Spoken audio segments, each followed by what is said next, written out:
GM, everyone, and welcome to another episode of Beyond PFPs, brought to you by OSPN, the Open Source People's Network. This podcast is in partnership with the Rari Foundation, the DAO behind the Rarible protocol, and the Rari chain. The Rari chain, which recently launched, introduces a platform with embedded royalties, low transaction fees, and high transaction speed.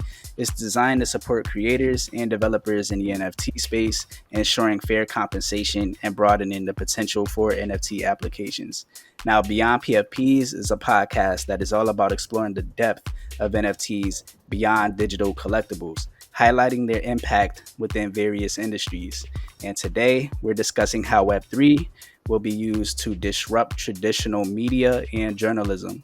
We're here with Devansh Mehta, the founder of VoiceDeckDAO, a marketplace for journalism impact certificates to fund proven social impact. And we also have Holke Brammer, the founder of Hypercerts, an open source protocol for funding and rewarding positive impact. Glad to have you guys on for an episode of Beyond PFPs. Thanks for having us. Yes.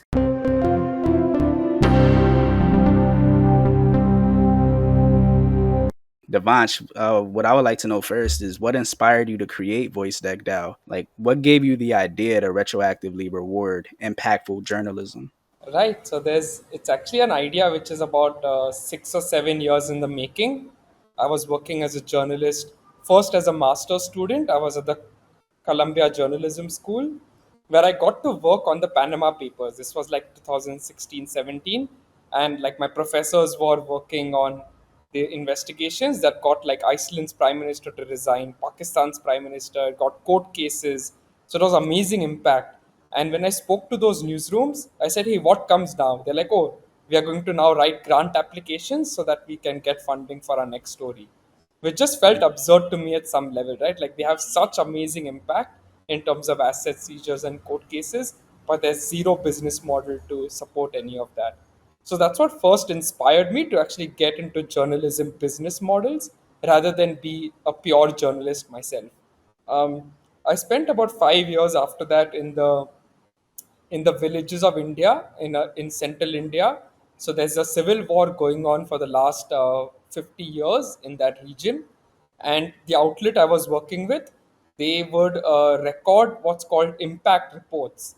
So they would get stories from the ground, from people affected by the war. Things like our teacher is not coming to school, our roads are not being fixed, so we can't get people to the hospital in time and we can't get commerce to happen. And we would forward those to the government saying that, hey, in this war zone, we've actually seen that like we've seen that the teachers aren't taking class, and the government would quickly solve it because it's a war zone and they want to kind of win points with the community. And so this organization was very effective. They had about 1,500 such impact reports generated over 10 years. And it's very difficult to get that in a war zone. But again, like no one spoke English in that organization. I was the only English speaker, which meant that I had to write a lot of grant applications because that's the truth of the grant world, that if you don't know English, you won't get grants. And I got so fed up, I realized I never want to write a grant application again. And I'm like, what model could possibly do that? And that's where I came up with retroactive funding. And that's where I found Hypercerts, that if you could actually create an asset out of these 1,500 impact reports that the organization has diligently maintained on their website, and if you could sell those impact reports from the past that they've got, that would fund their future impact, which can again be sold. And it creates that virtuous cycle, which wouldn't even require an English speaker for them to get money and be sustainable. So that's kind of the genesis of the idea and how it grew over time. Are you interested in building NFTs that'll disrupt traditional industries? You can get started by using Rarible protocol. It's an open source cross-chain NFT protocol that's community governed. You can check out the code on GitHub and then request an API key at rarible.org. No matter what NFT project you intend on building, Rarible protocol equips you with the necessary tools to turn your ideas into reality. If you like the fact that the Rarible protocol is community governed, consider joining the Rari Foundation, which is the DAO behind the protocol. Joining the Rari Foundation offers you the opportunity to help shape the future of NFT infrastructure. If you're looking to engage in governance and vote on key decisions, you can become a delegate by joining community calls and participating on forum, which will boost your reputation and help you earn some voting power through our delegate incentive program. If you'd like to learn more about the community, visit Rari Foundation and then join the Discord server and begin joining our calls and making connections with the community. A community that is all about supporting creators. The Rari Foundation demonstrated how much they support NFT creators by creating the Rari chain to make sure that royalties are embedded at the node level, ensuring that creators always receive royalties from secondary sales. By building on Rari Chain, you're safeguarded by a system that respects and protects creator earnings. Learn more about Rari Chain at rarichain.org. With Rari, you're joining a movement focused on decentralized governance, innovation, and creator empowerment. Now, back to the episode. Wow. Well, first of all, well, you said that the hypercert actually has the ability to be sold as well. That's cool. I wasn't aware of that. And when you were writing grants initially, was that like through like a web 2 like a web 2 version of grants, or were you using like Gitcoin or something like that? No, I joined Web3 in only 2021 August. So I Hmm. started with another quadratic funding platform. It's called Dora Hacks. So Dora is more multi-chain, whereas Gitcoin is more EVM focused. So I got Hmm. my start in QF with Dora Factory, and then I moved to Gitcoin in the beta round, which is in April 2023. Um, Before that, it was all Web2 grants, and it's really frustrating because you spend so much time on a grant application, and then after Hmm. that, you hear absolutely nothing from the team. So it feels like a massive waste of time. And Yeah. what I really like about Web3 in particular is that it's never a waste of time. Even if you get rejected, you still get feedback because the full process is public. So in like Mm-hmm. especially in like Arbitrum DAO, like if you write a grant, even if you're rejected, they'll give you extensive feedback saying this is why we've not accepted you, and they'll like be very nice about like giving you good feedback. So Hmm. there's Yeah, nothing which more, is.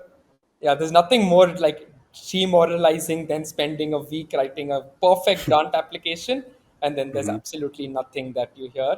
And the reason Hmm. is actually I went deep into the grant world in Web 2, and the reason is that the dirty secret of the grant world is that you get the grant and then you apply for it. So application is usually just like a rote process. You just go through it. Actually, you have to Hmm. talk to the key functionaries beforehand, get them to Hmm. be like, oh yeah, your project is cool. Send in a grant application and we'll approve you, at least for the larger amounts. So Hmm. like sometimes I would see a call for applications saying, oh, we're giving this much money. I'm like, hey, that looks good, relevant. Let me apply, and then I apply, and then I hear nothing because it was Hmm. actually a pre-decided process where they already knew who they wanted to Oh, yeah. allocate to, but they have to go through the RFP, so they end up wasting all our time. Hmm. So it's more of like a lobbying effort, pretty much. Like you just got to shake the right hands and everything like that in order to receive that funding in like a Web 2 setting. It seems like it's not as open and transparent as it is in Web 3. Uh, yeah, I mean, like in Web3, it's cool that the rules are laid out front. So, for example, in the Hypercerts Gitcoin QF round that we now have running, Hmm. like we know there's a certain amount of matching fund and we know the formula by which that matching fund is distributed. So, the rules of the game are very clearly laid out, and now we can all just play within them to try getting as big a share of it as possible. We don't see that in Web 2 at all. Like the rules are Oh extremely no. opaque, and like you need to Hmm. know what the rules are, figure them out, and yeah. Hmm. Yeah. Plus, it's discouraging. You spend all that time to write a grant just to not hear anything, and then when you were talking about how you could sell a hypercert, how does that work exactly? Yeah, I think Holke might be better equipped to answer that one. Hmm. At least on our side, the way we see hypercerts is that it's kind of like a one-time. It's like a receipt for a donation, is how I see it and explain it. So normally, when you give money as a donor to an organization, uh, you basically don't hear back on how they spent that money, what impact was created. Hmm. You get like just maybe you get an annual report at the end. You know that this is what we did in the year, which is not even related to your donation or money. So I think Hmm. hypercerts are cool because you're buying that specific impact which appeals to you. Um, Hmm. and that's the other way I explain it. That like when you give money in a Web2 way, like as a donation, you're only giving it on brand.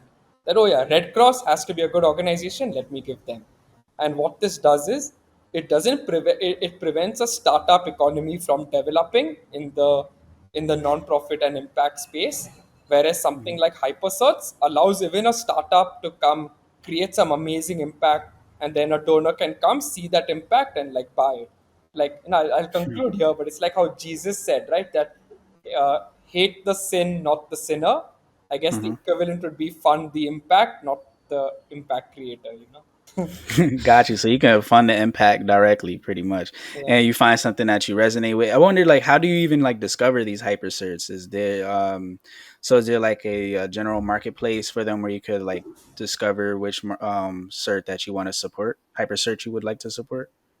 Yeah, you want to take that, Holke? The marketplace is very new and not live yet.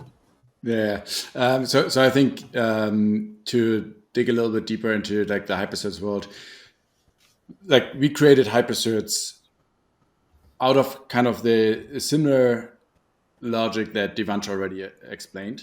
When you look at grants, you have like, and I think like the problems that Devansh explained, like they are like oftentimes happening with grants, but also there's something where like sometimes grants are necessary, and like grants forward-looking finance that isn't an investment. It's something that can be designed in a really nice and positive way, but like oftentimes it is unfortunately the way Devansh explained it. But then I think we need a multitude of different funding mechanisms, and retroactive funding is one of the things that really also inspired hypercerts in general. And retroactive funding is so interesting because somebody can just do something positive and doesn't need to wait for a grant application to be successful. You can just do the impact and get rewarded for afterwards. So that is kind of the idea that allows entrepreneurs, kind of like impact entrepreneurs, to be more innovative, to be more risk taking, because they are the ones who will not get rewarded if they are not impactful. So they are the ones who really say, hey, like I believe in my idea, I go forward with this, and if I'm successful, I will get support for this. And that idea is what really inspired hypercerts and kind of the larger kind of movement towards impact certificates and retroactive funding, because there's an additional thing that you not only want to think about, oh, like I have this great idea, you actually also have other contributors. You have other financial and non-financial contributors to the stuff that you are doing, because if you're really doing something impactful, you probably do it in a team. You probably also need financial resources for that. And can we create an impact certificate at that time when we create this impact that accounts for this? So this is what the hypercert in general, first of all, does. It just tells you who did what when. So it's like the set of contributors, it is the work scope and the time of work that we are putting publicly on chain, that everybody knows this work. Like we claim that we are doing this work, and we are not yet claiming that this was really impactful, because we might actually just like do this work and the impact might be later, but we have kind of this accounting mechanism, and then we can distribute that to the contributors, and they can be financial or non-financial contributors, so that we know, like we have kind of this public acknowledgement, like, okay, this is kind of the project, these people are doing the work, and then this is something that lives on.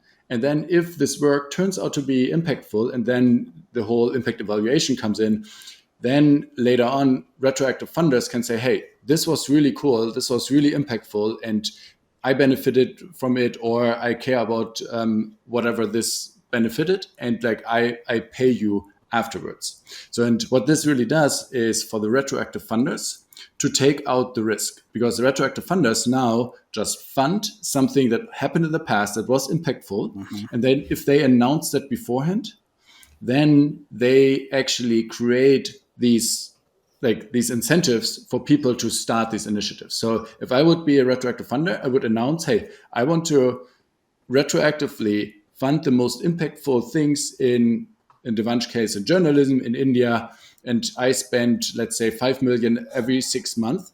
on retroactively funding what has been proven to be most impactful in the last period. So that would then suddenly bring about like a lot of people who are just like, oh, there's money in the future. I work towards that. So in that way, that is what the retroactive funder really like kind of causes the innovation towards this goal. And then at the same time, the retroactive funder doesn't have any risk to what they fund, because the project risk is not theirs, because they are just like looking at the evaluation and they buy what was impactful. So it's like on both sides, you allow more innovation and you do distribute the risk a little bit different. And then you, of course, for people who kind of take the risk to finance the endeavors in the first place, there's like, we have to like look at that risk as well. But in this, as a general term, is that we create more innovation and more freedom to create impact, and then be fairly rewarded for how much impact you created. So that is like kind of where we came from. And to jump into like the question about like selling kind of a hypercert now in the marketplace. So we have built for hypercerts, or hypercerts, like one hypercert in that is just an extension of an 1155 token that is fractionalizable. So that is like what a hypercert really is. And we have built marketplace features for this.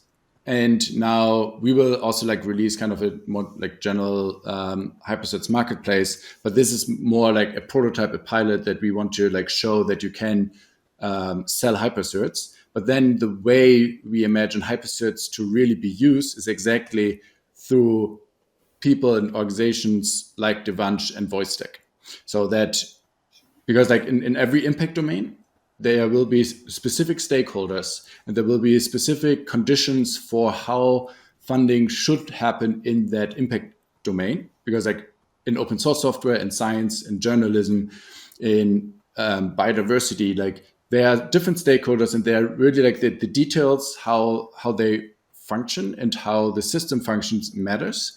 So then when Devansh looks at, okay, we want to fund journalism in India, and potentially it's also very different when if you want to fund journalism in Germany, there are also like differences, but like it's at the same time you can learn from that.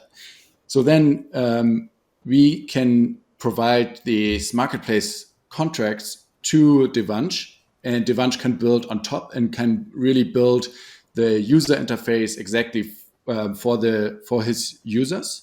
And that is what we really think of, like how we can enable the like positive change in multiple impact domains, so that Devansh is then saying, hey, like I have a marketplace for impactful news stories, and I'm selling kind of this impact to whoever wants to fund it.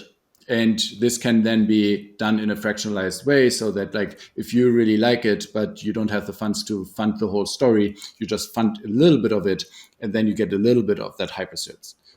So that is exactly why we have like built this hypercert as a like that it can be fractionalized to account that creating impact is dependent on multiple contributors, and can then also be financed by multiple financial contributors. So this was like a longer answer to get to this point, but like I think this is a little bit of the background from like that from the hypercerts world. Oh, well, thank you for sharing all that information. Yeah, you guys just like retroactive funding in general, it solves a lot of issues that we experience in Web3, or just in general, really. But like, I've seen so many DAOs, for an example. Oh, I don't want to say so many, but I've seen several DAOs give out grants to projects that have didn't keep up with their KPIs at all. Like they didn't do anything. They received the grant and just run, right?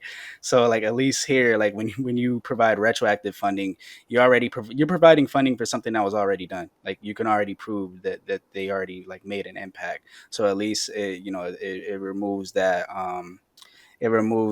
that level of potentially like having to trust that these people are going to do what they say they're going to do. You remove the trust out, and it's like pure verification. Like this is the work that was done. You can fund this if this is something that you resonate with. And then also you eliminate the need to even write a grant. I mean, like that's already like pretty time consuming, and then not just writing it, but then waiting for the whole process. And so like you're just is like retroactive funding and just speeding up the process of actually doing something, like just actually do the work. You will be rewarded for it later. Like I've seen people that they began working on projects and then decided to stop working on them when they realized it was kind of like difficult to receive grant funding for it. It was like, well, if only I received grant funding, I could like continue building this thing. But at least like with retroactive funding, build whatever that you think that is cool, something that's impactful. At least you will be, rewarded for it later. So, and then the ability to fractionalize this effort is pretty cool too. So like even if you can't fund the particular initiative, outright, at least you can put some funds towards it and still participate.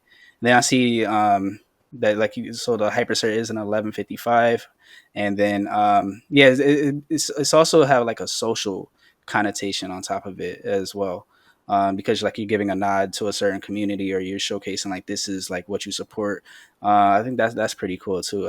Are there like profiles associated with hypersearch as well to get an idea of like what a person like likes to support, or like have an idea of like maybe like who someone should like at least get awareness from, or like to bring awareness to, like that working they're actually working on something that they might find interesting? Yeah. So first of all, like the profile is in that way not like a platform specific one, but you have your wallet and you have the hypercerts that you supported in your wallet. So and then we can build a front end for that, or you can also see just like who owns what kind of hypercerts. But at the same time, what we are also building is what we call a hyperboard, which is, you can think of it as like advertisement space for the contributors of a project. So if we have now VoiceDeck, and VoiceDeck has a couple of financial sponsors, but also non-financial contributors. Suppose you just like put them on an advertisement space and say, hey, these were the people who really made VoiceDeck happen. And because then the underlying data are the hypercerts and who owns the hypercerts, then you can basically give more space on this advertisement board to those who contributed more than others.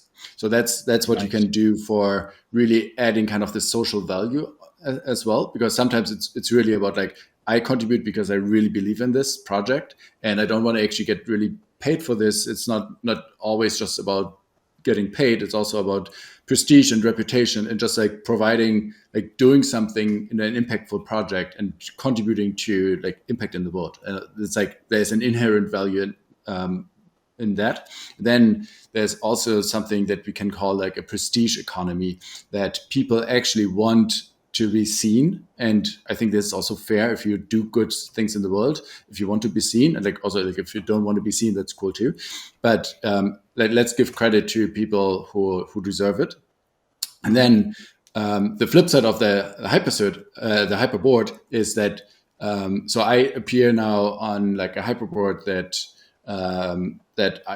like a project where I contributed to. But suppose then you can click on me, and then you see the profile. So it's a flip side, and then you see all the hypercerts that I own, and potentially then we can like categorize that as well. That doesn't exist yet, but that is something that can be added as well. And I believe that like one aspect of this is implemented in VoiceDeck, and Devansh, you can probably talk more about that. But I have seen in the current test version of VoiceDeck that on my profile it tells me in like 4 categories what kind of news articles I have really contributed to, or like financially contributed to.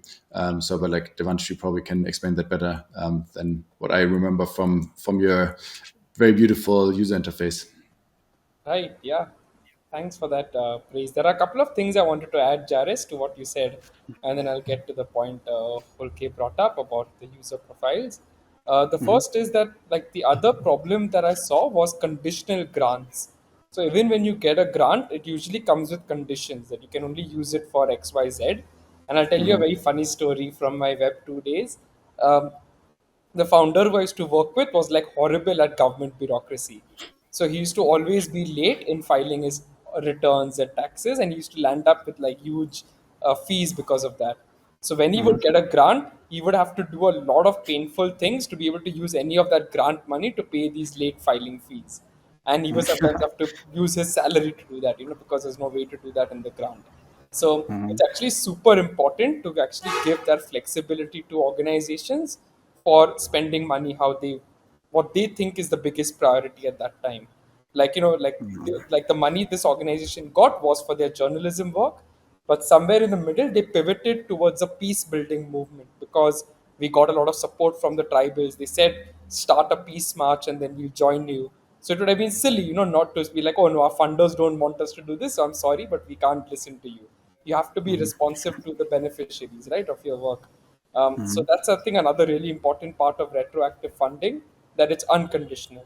That you've done the work already, you're getting paid for it, and you can use it to send your child to college if you want. Like it's completely up to you how you spend it. So I think that's another overlooked component, but which is actually super important if you worked in like a organization that makes its living off grants. Um, the other thing that I get asked a lot is why do we need blockchain for this? And the answer that I give a lot of people is that blockchain is required to prevent an organization from selling its impact multiple times. That if didn't have blockchain, I can like sell you the impact certificate. I can send it to Holke, and my database, my private database, will just show that I've sold it once. Like to the world, even though I've sold it multiple times. But when you have it on a public database, you can actually solve that problem of having to sell your impact multiple times. And I think that's another super important element because, again, in the Web2 world, impact marketing is way more important than impact creation. Because the optimum strategy to follow, if you want to just maximize revenue as a nonprofit, the optimum strategy is you create impact for maybe 3 months of the year, and then you spend the next 9 months just marketing that impact and trying to raise as many grants from as many Yeah. funders as you can. Can I jump? Can I jump in there for a second? So when we think about like why do we need Web3, the second aspect that I would bring up is that we don't want and we should actually prevent something like an Amazon for impact. Like, yes, there can be different platforms, and maybe there's even like one of the major platforms that sells hypercerts for impact, and that's cool. But that platform should never have as much power as the platforms in Web 2 have. So because most of the profits or like the financing for the impact should go to the people who actually made the impact happen. So that's why when we build all of this on a decentralized database that one platform uses, then we create the incentives for that platform to actually respond to the user needs in a different way than Web 2. Because if that platform doesn't do it, somebody else builds a front end with the same decentralized database. So a hypercert can have multiple platforms that sell the same kind of product. So we take away the power from the platforms. And this is funny because like Devansh and me are the people who build the platform. So we actually want to restrict ourselves from becoming too powerful on the platform level because we are interested in creating the impact. So that is kind of, I think, one of the really crucial things why this matters, and why this really creates a different dynamic for like the intermediaries that we kind of want to have and kind of need from the platform to really discover the right opportunities to create impact and the right projects, and also to fund the evaluation. So those are important things, but then they shouldn't take more than necessary because we want to fund as much impactful projects as possible. Sorry very much for interrupting. Yep. No, I think that's a great point, and I actually reflected on this when you last told me, and I think it ties in well to how nonprofits should ideally operate. So when you're a for-profit, there's an assumption in commerce that I learned called going concern, that you assume that the business is a going concern and it will survive in the future. Whereas I think nonprofits should actually have the opposite assumption, that they solve their mission and like that's it, like they don't need to exist anymore. And nothing would give me greater joy than like CGNet bypassing VoiceTech completely and like minting their impact on chain without us. Like that would be amazing. Or like Panama Papers newsrooms, like saying, hey, let's just go and directly mint our impact as hypercerts. That's amazing. So I see voice tech more as like a stepping stone right now, because a lot of these people don't know how to navigate the Web3 world.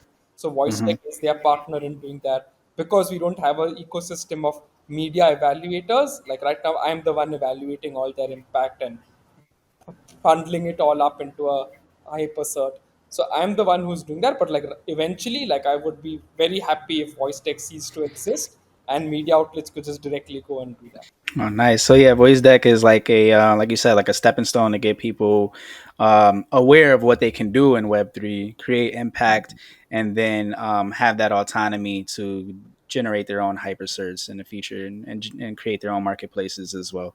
I wanted to go a little bit deeper into the content generated by voice deck. So just wondering like what topic you would like to see a journalist cover. Are there any like topics in particular you would like to see someone get rewarded for? Um, I mean, our North Star is Panama Papers on chain, that we want to get that full series of investigations to be recorded on like EVM. Like that would be like such a milestone it would be, right, for our Web3 world. If a big investigation like the Panama Papers, which had 140 newsrooms or like 100 countries in the world, all of those stories were recorded on chain, I think it would be quite a pivotal movement for our industry in like changing the full perception that we currently have. So that's like our North Star. That's where we want to go. And the stories, I draw a distinction between two sorts of journalism. And this goes back to Holke's point about the details of each industry and how they actually are different. So, one form of journalism is what I call situational awareness journalism. So, like what's happening in Ukraine, what's going on in Palestine, that's all one form of journalism. And Mhm. that form does have a business model, which is eyeballs. That, like, if you want to create a common operating picture, the more people who see your story, the more effective you are at creating that common picture. So that part is fine. But the part that isn't fine of journalism is what I call actionability journalism, where you want to get the right information to the right person at the right time.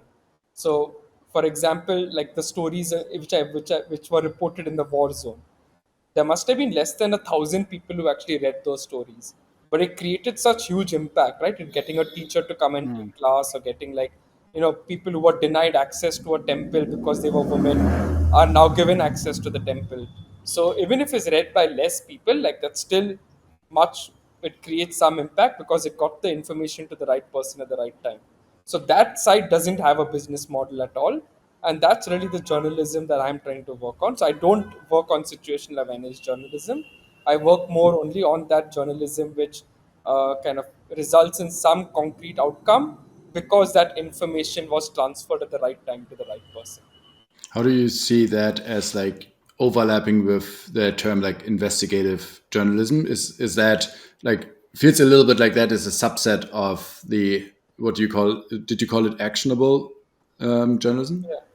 Yeah, in the industry they call it solutions journalism, and people have taken objection with that because they're like that makes us into activists and whatnot.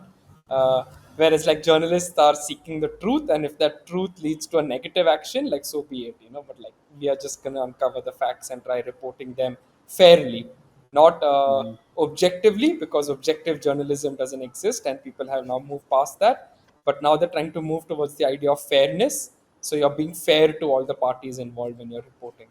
And investigative reporting definitely falls within that. Like, I mean, these investigations, I've written one of them. Like, my master's thesis was on an airlines of which was owned by Azerbaijan's dictator's family, and it had got Pentagon contracts from the US to transfer goods to Afghanistan. It was kind of a quid pro quo, that yeah, you want to fly over my country, you better use my airlines and give my family money. And the US said okay for that.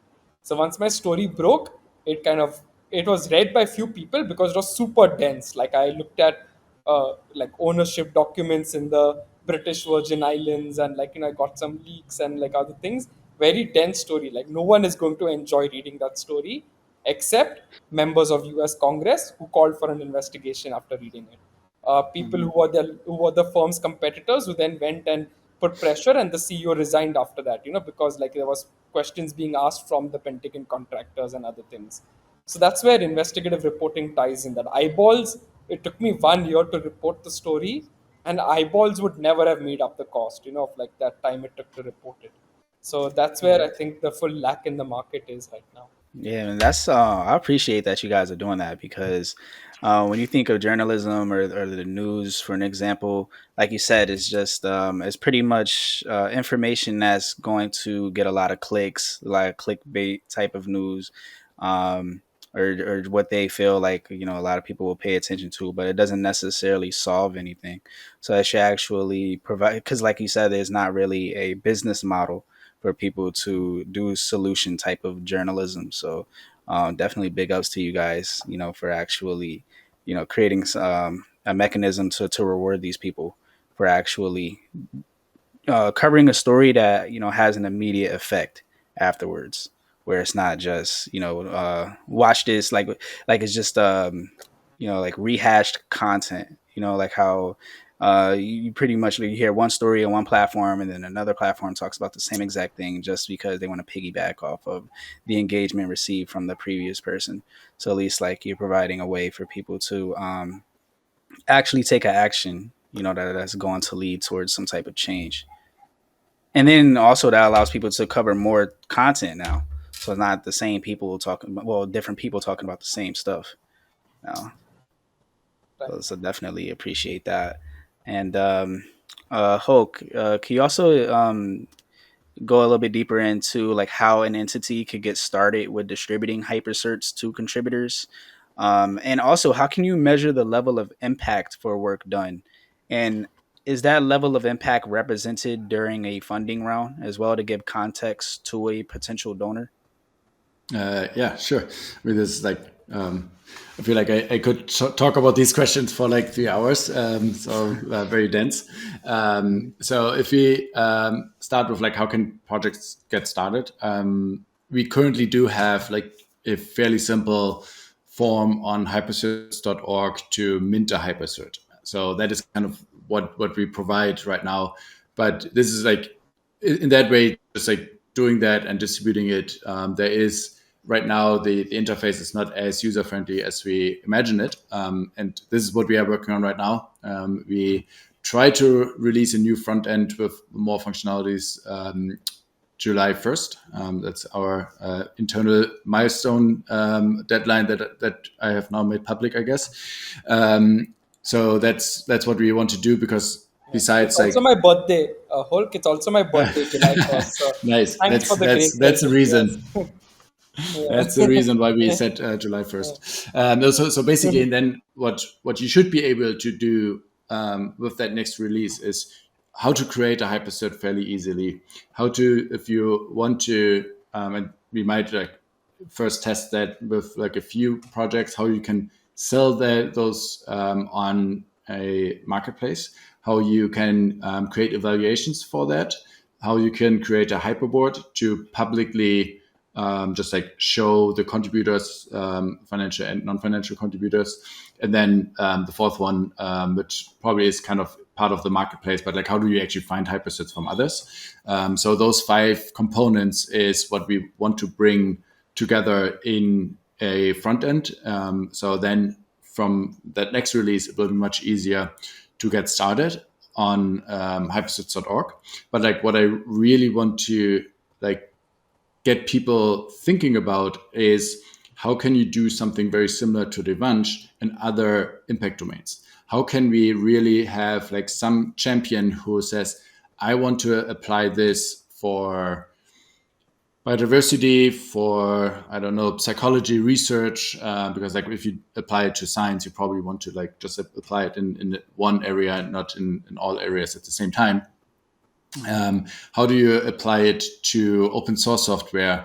How do you apply it to any things like that you really care about? How do you apply it to events? Because like an event is actually like something that is also something that creates value, but oftentimes doesn't really capture the full value. That's why we have like sponsors for events and all of that. But it's like, it's challenging sometimes to really get funding for really good events, and also to improve on events and like innovate on events. And like, so all of that is like, there's so much opportunities in different kinds of impact, because like the domain, like the big domain that I want to see hypercerts being used is all the things that create more value that they capture themselves.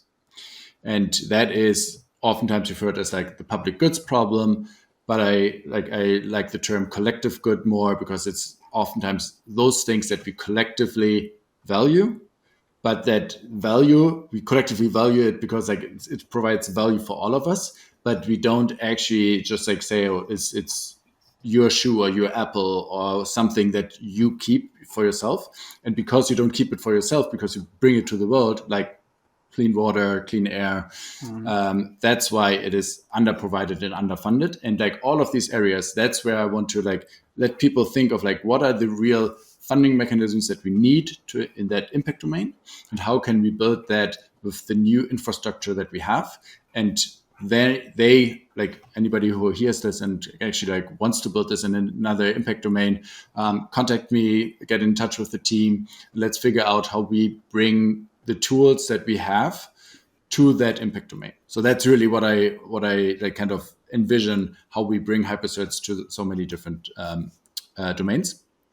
And to close this with like the other part of the question about evaluation, if you then apply this to whatever water management and what the impact of water management is in different regions and cities and villages, then this is like where the evaluation really comes in as well, right? Like, because like that evaluation will be very different from the evaluation of open source software or science research.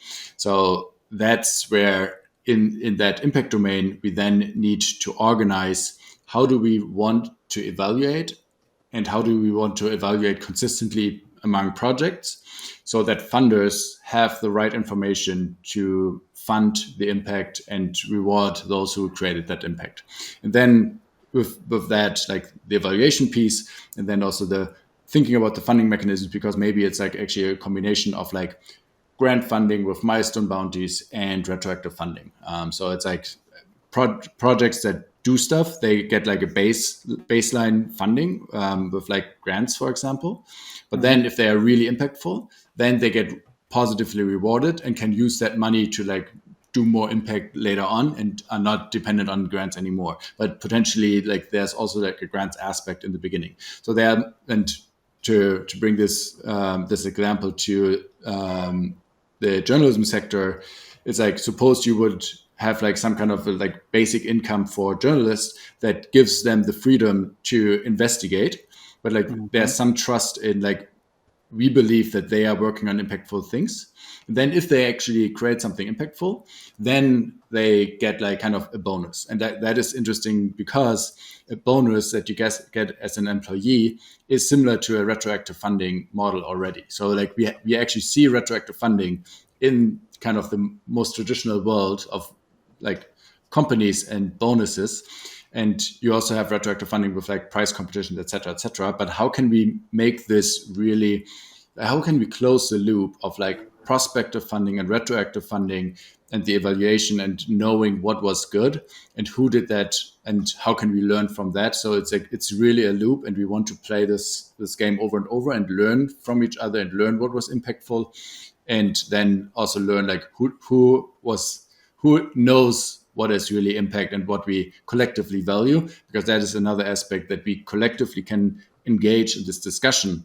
What is actually value for us? And that is like such a fundamental question that we oftentimes don't ask anymore, but we need to ask that, because that is the question we need to answer before we actually go into measurement and evaluation.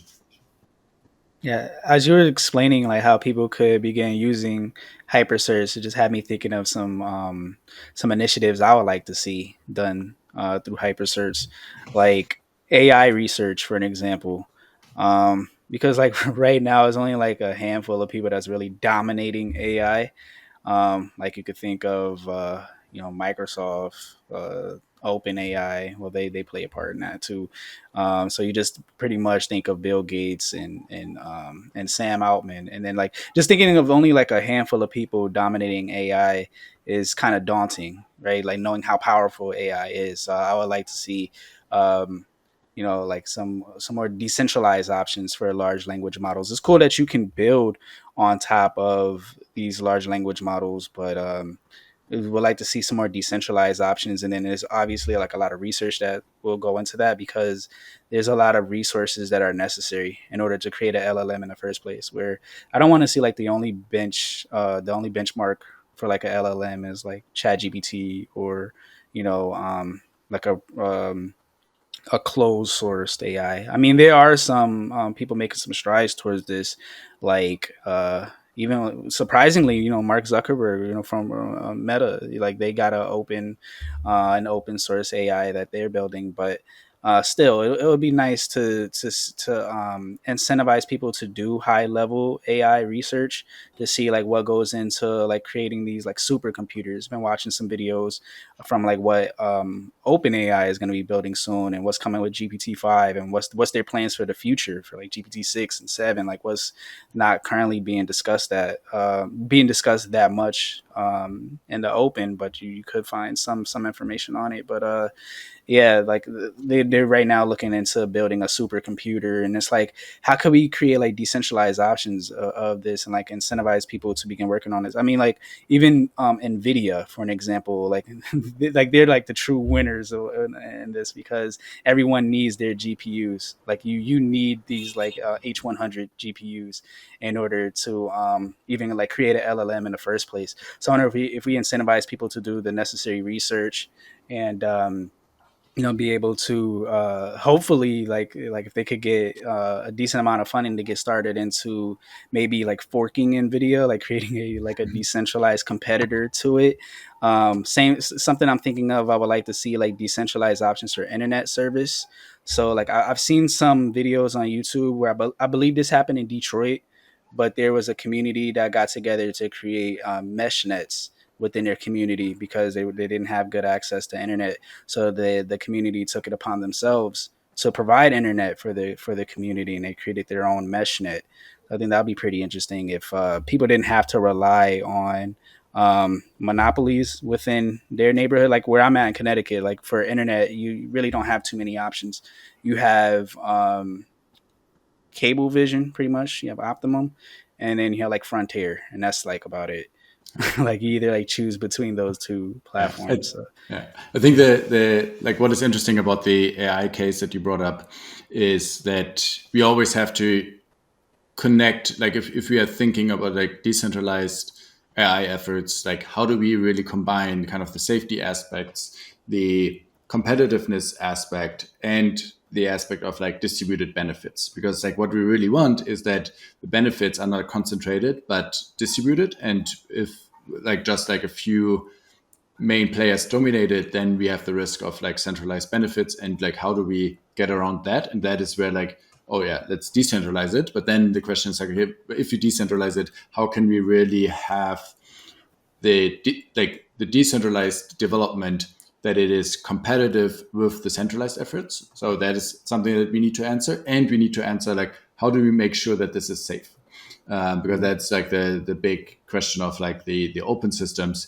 And there's like something around like, okay, how do we really deal with frontier models that actually can provide like some danger? And like if you answer those questions, and then how do we collaborate in such a network that pushes forward and potentially also is like some kind of like a mission aligned? That is, I think, where tools like Hypercerts can actually play a role in saying, okay, who are the people who really contributed to this mission, to this effort, and how can we prospectively and retrospectively recognize and reward them? So this is in that way, I think, interesting to think about this application, because you can also say, okay, let's actually start with the safety issue of like, how do we incentivize people and really like to invest their time and their brains into the safety issue, and can we incentivize them to do that? Because right now there's so many like strong incentives to just like build capabilities and like put your brain towards that. There's because like it's such an energy, and there's also so much like financial capital in building that. How can we balance that a little bit, and like how can we think about that as a collective good? As I said earlier, it's like AI safety is a collective good. We all care about it, but it is probably underprovided, and the efforts are underprovided Mhm. relative to the effort that goes into developing capabilities today. Yeah, and something that I forgot to mention um, in that in the last thing that I was describing there was I forgot to mention how you guys incentivize people to actually host events because you might receive some type of grant for that, or you might receive sponsorship funds for it as well, but then that's just extra work, extra BD on your end in order to even get that going, especially like with sponsorships. But it sucks to think that you need a sponsorships in order to like host an event that's really going to be impactful. Like for an example, let's say if somebody hosted an event to teach people like crypto 101, like or OPSEC, like how to actually be secure online. Because like when I meet with certain family members and like they know me as the crypto guy in the family, so they'll ask me things on like how to get started with crypto. They'll let me know that they just created a Robinhood account, how to get started, and I'll let them know, like that's not crypto. Like you're not really in crypto, because you don't own the token, and then you have to explain all these different things. Like once you explain one thing within crypto, and then you have to explain something else like a terminology that they're not familiar with. So you have to explain gas. You have to explain like if your transaction is dropped because of low gas, how to cancel it, or how to cancel pending transactions, or what's a private key. What's a hot wallet? What's a cold storage wallet? So it'd be nice if you could just like get people to attend, like actually, like if I was incentivized to like create an event to get people that's like curious about crypto, just or just I think another impactful event would just be on OPSEC in general, because it's one thing to onboard people into Web3, but they don't have proper OPSEC, it could go terribly wrong their experience for sure. So being able to incentivize people to have these type of conversations and then reward them afterwards, I think is very powerful. And yeah, it's just necessary. So you don't have to rely on a sponsor to incentivize yourself to take that action. And I like how, tools like Hypercerts, it just get people to actually take action now. Like you don't have to just talk about this stuff, like every now and then, to like behind closed doors, you can actually do something that's gonna definitely lead an impact. You could get like everyone at that event to like actually install their first MetaMask wallet, or whatever, hot wallet of their choice, or to look into which cold storage wallet they would like to get, like a Trezor, for an example. But like actually just take I just like how it actually inspires people to just take initiative, just get started and doing something, like taking an action, and not having to wait for, a sponsorship funding, which may never come. Yeah. Like I think this is a good note to also end on, which is that even with hypercerts, the biggest challenge so far is finding sponsors who will buy these hypercerts, and that's kind of still an open question of research. That how do we actually get them, and will they even buy it? So at least the play that we are doing at VoiceDeck is on like focusing on it as being like one of the ways to express gratitude. So, for example, if I do a favor for you, then you can just buy one of the journalism hypercerts and then say, like, like Devansh really helped me out, and I'm buying this to kind of show my appreciation to him. So, kind of making it into the like tapping into that emotion of gratitude, which we all feel, and like using that to kind of bootstrap funders for hypercerts is the thesis that we are seeing if it plays out or not. But like even in your case, if you host an event and it goes very well, but still there's no sponsor to buy a hypercert, you would still land up in the same issue as kind of not getting sponsors in the first place. So that is still Yeah. it's still a pending concern to be Yeah. And I seen and think, figured out.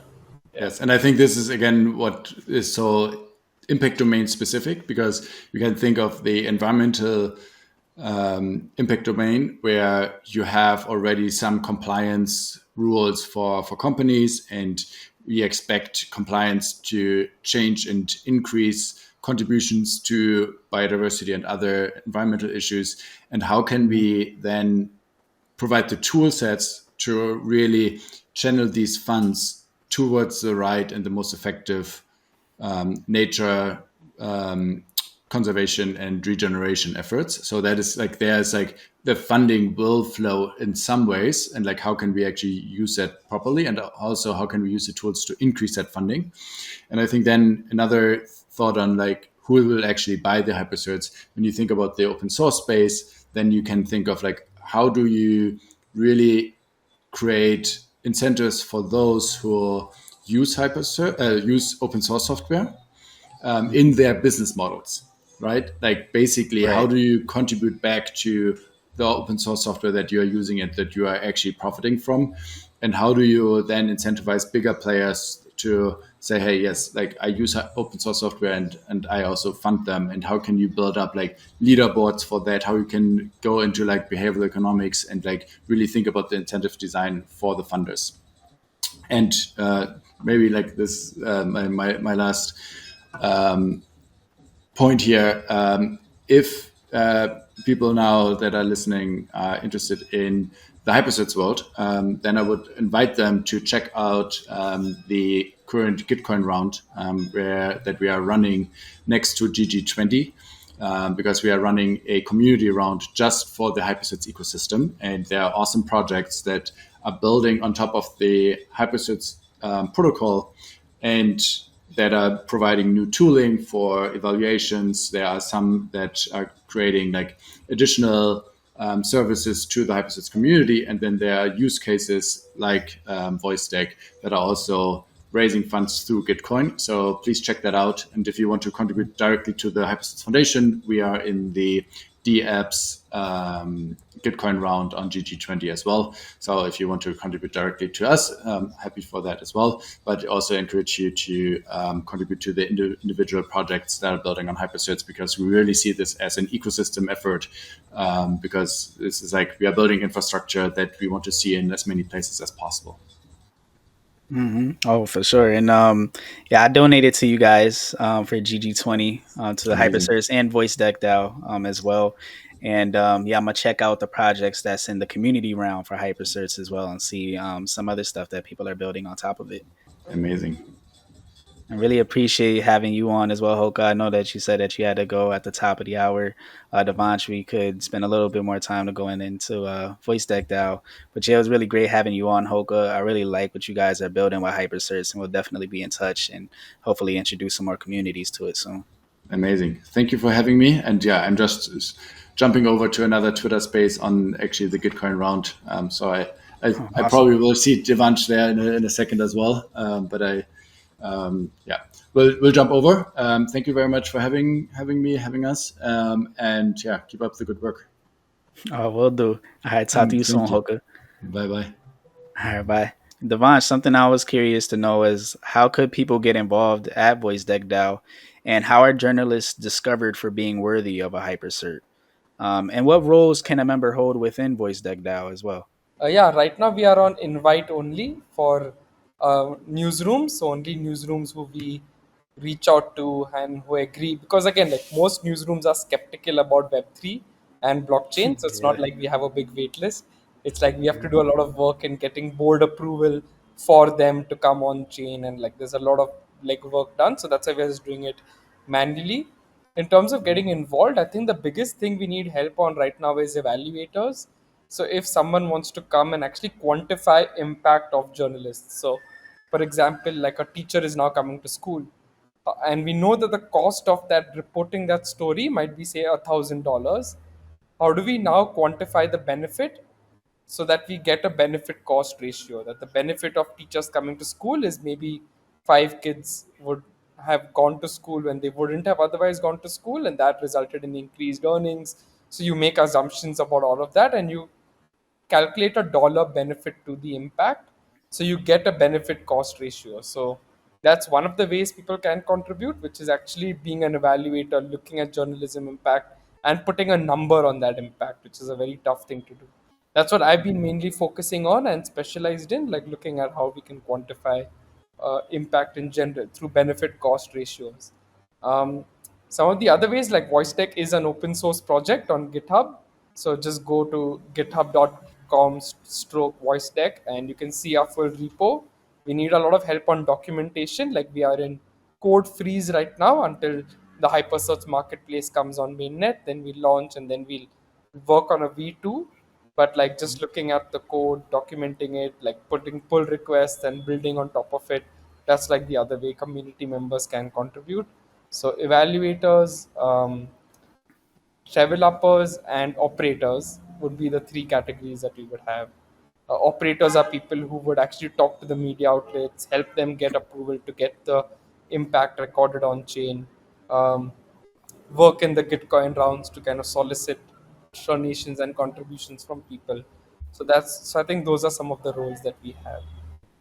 Nice. And how can someone become an evaluator, um, or a well, I know how you could become a developer pretty much through contributing through GitHub. But what was the last role that you said that was available as well? Operator, Oh, an operator. operator. And how can you become an operator or an evaluator within VoiceDeckDAO? Right. So for evaluator, I think the first step would just be go to app.voicetech.org, and there you can see like 27 media impact reports that I've quantified manually. So I used GPT for the first pass, but then after that I had to revise almost everything because it Mhm. wasn't of good enough quality. And so just look at those 27 impacts, and if it's something that you want to try your hand on as well, like just like DM me on Twitter and be like, hey, I found impact valuation cool, and then I can give you many more impact reports that we have pending which you want to put up. And or even the same impact, like this is our idea of evaluation, that we don't make it a single source of truth. We have multiple evaluators and we take the mean or the median value for the benefit cost ratio of a story. So, and like in terms of operator, like definitely donate to us in Gitcoin rounds and tell other people. And also, just like if you want a more substantive role of actually talking to journalists and media outlets, then again, like just DM me on Twitter. That would be the best way. Awesome. So just about anyone can contribute to in that capacity. Right. Yep. And no permission required. Yeah. Oh, really nice. All right. So now I'd like to know what's the most impactful initiative that VoiceDeck provided hypercerts for thus far. Any initiative that really stood out to you? Like what impact has voice tech done for hypercerts? Is that your question? No, more so like what initiative that happened through VoiceDeckDAO that was the most impactful that you have seen? Like any particular stories that were covered that Oh, really, right. Oh, yeah, yeah, that yeah. really Like captured you. if you go to our website now, it's quite like astounding the level of impact that we've managed to bring on chain. So some of my Mhm. favorites are one was like women weren't allowed to pray at a temple in India. So then the Mhm. media outlet went and reported, and so much pressure was put on the priests that they had to, after 400 years, they reversed their custom, and women were now allowed to pray at the temple, Wow. which is pretty big.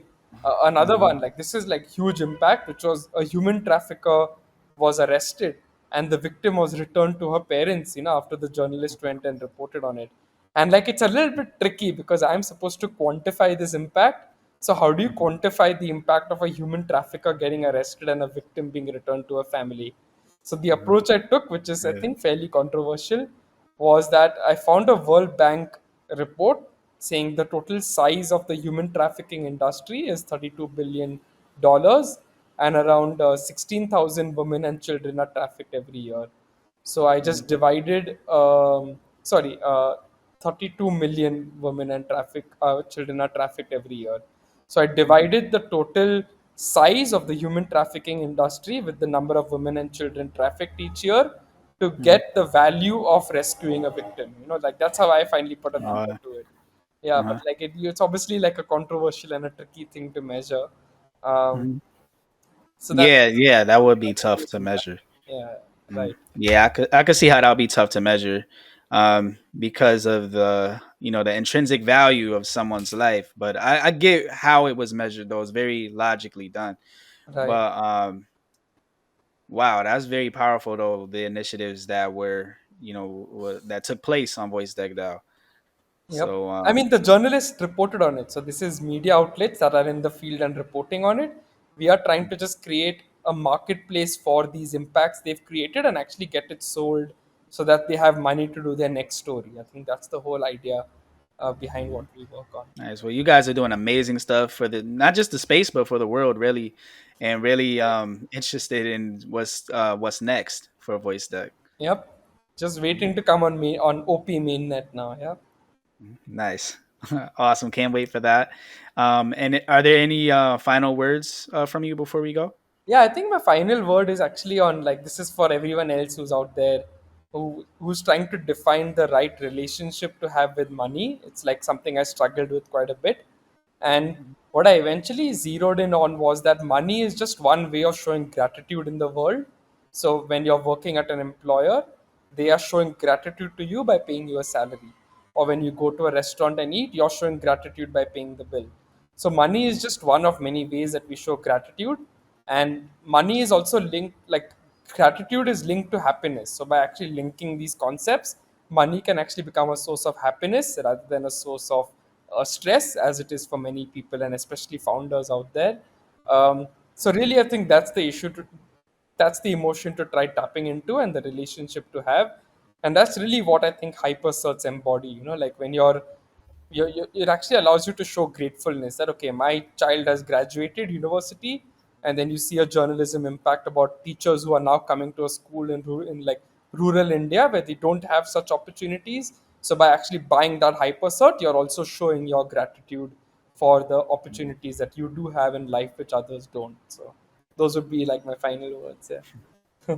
Oh, really nice. Well, man, it was great having you on. Great connecting with you, and Right. definitely looking forward to connecting more often and just staying updated with what's going on with Voice Deck. Really appreciate what you guys are doing in Hypercerts as well. Yep, definitely. And thanks for hosting the space and like being such a pillar in getting this out there. Yeah. Thanks, man. Appreciate you, and I appreciate everyone that showed up today. Shout outs once again to 60, Mellison. Who else we have in the crowd? Super fan, GMGM. Shout outs to you.